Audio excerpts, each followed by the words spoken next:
looking for one suspect: pedophile, burglar, and Satanist. Richard Ramirez was captured today. Walk-in killer was caught. Richard Ramirez died here. Richard Ramirez. Walk-in killer prime. And called the Night Stalker roamed the street. The Night Stalker.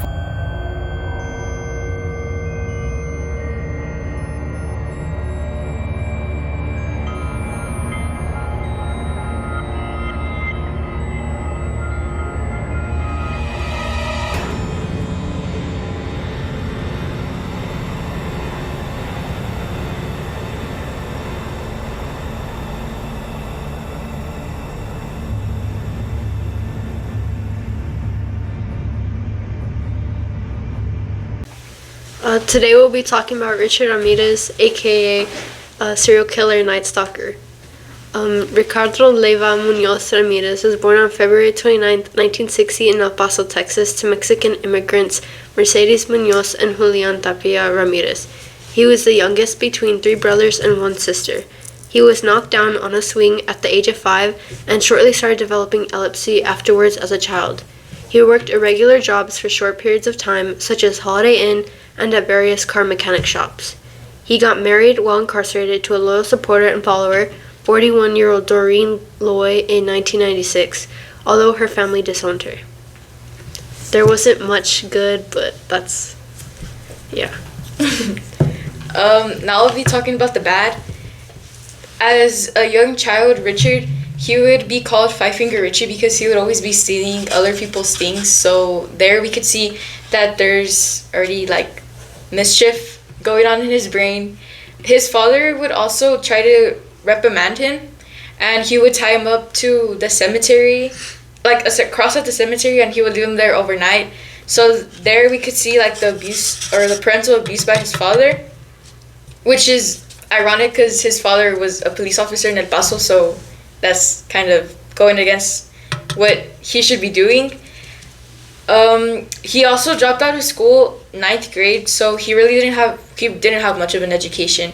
So there he's already like going on a wrong path.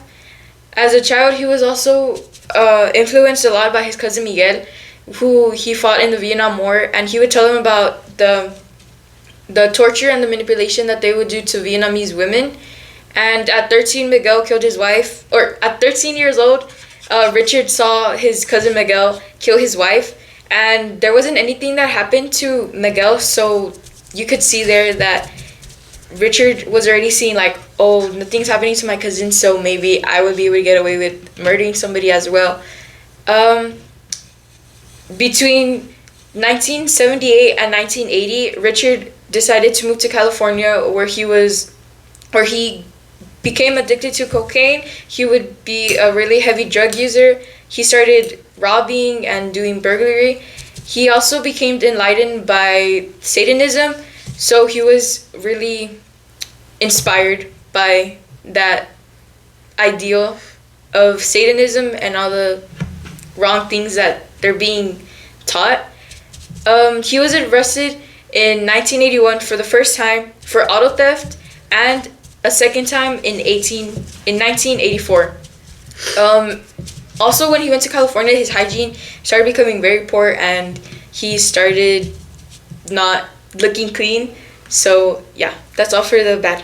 Now the ugly. From April of 1948 to August 1984, 14 people were murdered by him. He had these graphic thoughts and which he would project onto his victim, such as force bonding, sexually assaulting them, and even forcing himself on them even if they were alive or dead. There was a case where she repeatedly assaulted a mother in front of her son during a burglary. And another time, she gouged out a woman's eyes during the burglary too. And she also reportedly assaulted 2 children at a hotel where she used to work at. Eventually, she was caught by his footprint, which was traced back to him. and his description of his facial appearances and mouth, due to his mouth being so rotting and horrible smelling from the years of drug abuse. And he was given the death penalty for his 3 counts of. It is a lot to process. There was 13 counts of murder, 5 attempted murder from the burglaries, 11 assaulted, 14 burglary.